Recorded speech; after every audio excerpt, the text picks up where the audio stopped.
When you start your career as an illustrator, you'll probably get a lot of offers that sound like this. It's a small project, but it will give you exposure.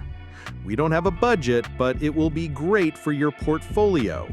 Hey, do it as a favor and we'll pay you next time. In short, work for free for us. And at the beginning, these lines might sound reasonable.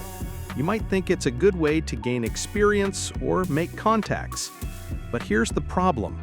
Most of the time, those kinds of jobs won't take you anywhere. Worse, they can make you lose time, energy, and most importantly, the value your work deserves. This is where the idea of setting boundaries comes in. It's not just about saying no out of pride or for the money. It's about building respect for yourself as a professional and for your career. A well-set boundary closes the door to people who want to take advantage of you, but it also opens the door to those who are willing to value and pay for your talent. Let's start with the most important part: why you shouldn't work for free. First, because it devalues your work. If you don't put a price on your art, no one else will. And once people get used to you working for free, it's hard for them to start paying you later. The perception that your time and creativity have no cost is dangerous, because it spreads. Someone who gets free work from you will likely tell others you're cheap or even free. Second, because the famous payment in exposure almost never works. Think about it. We live in the age of social media, YouTube, Instagram, and so on.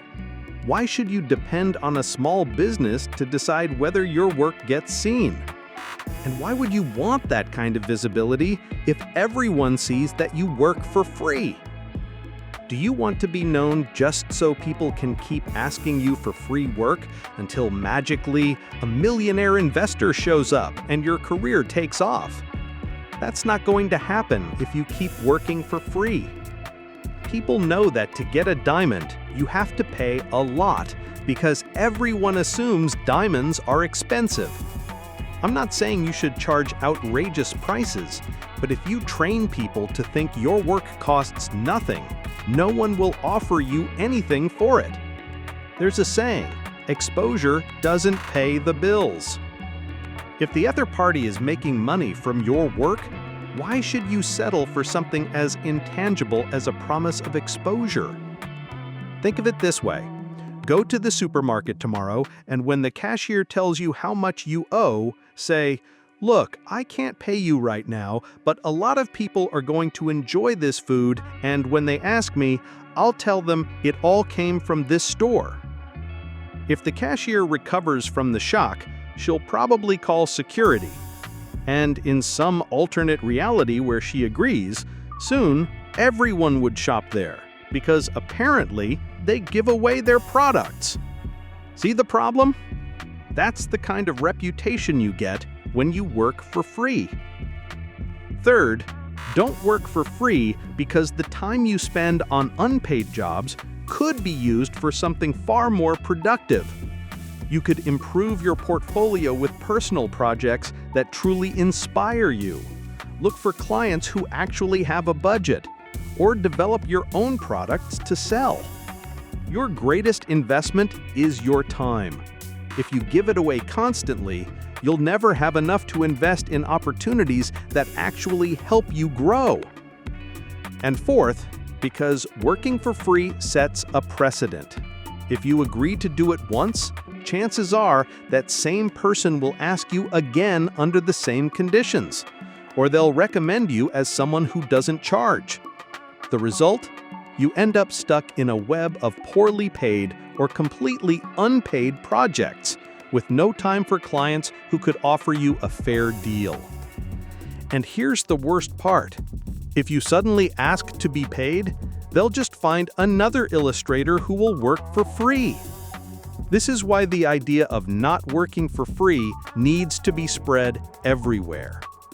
Now, not all unpaid work is bad. There are exceptions, but they need to be strategic decisions. For example, collaborating on personal projects that allow you to learn new techniques or explore different styles for your portfolio. Or working with friends or family, as long as there's mutual trust and everyone knows exactly what they're contributing. Another exception could be supporting charitable causes you truly care about, where your work is offered voluntarily without false promises. The key difference is that in these cases, you decide to do it. It's not imposed or disguised as an opportunity. So, how do you set boundaries? First, establish your rates and communicate them clearly. It doesn't matter if you're just starting out. Set base prices according to the time it takes, the complexity, and your level of experience.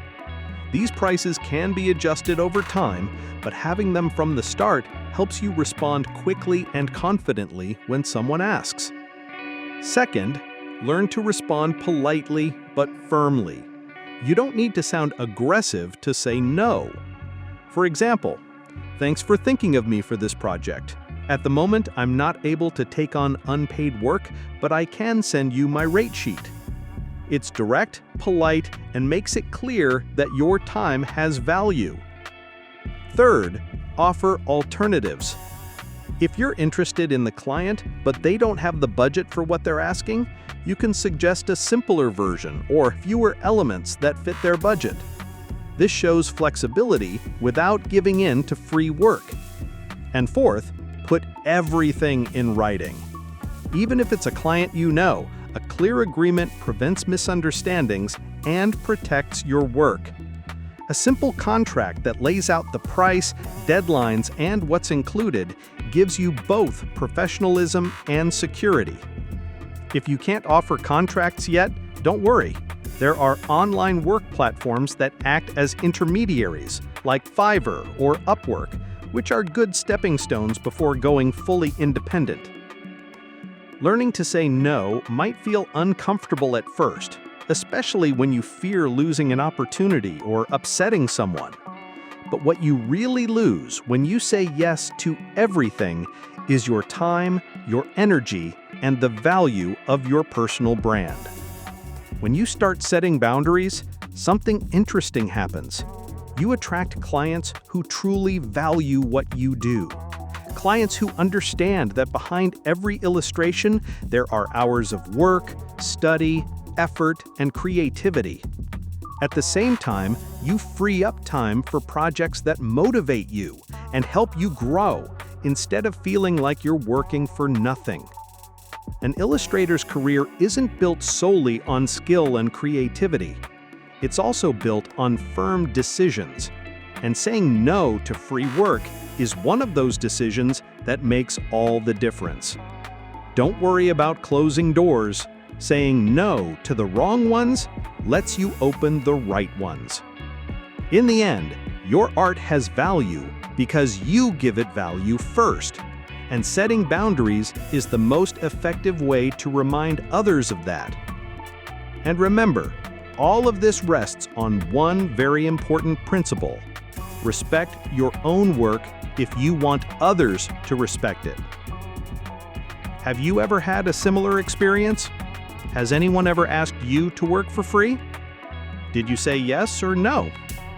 Whatever the case, let me know in the comments. And well, you know the drill. Like, subscribe, all that good stuff. See you next time.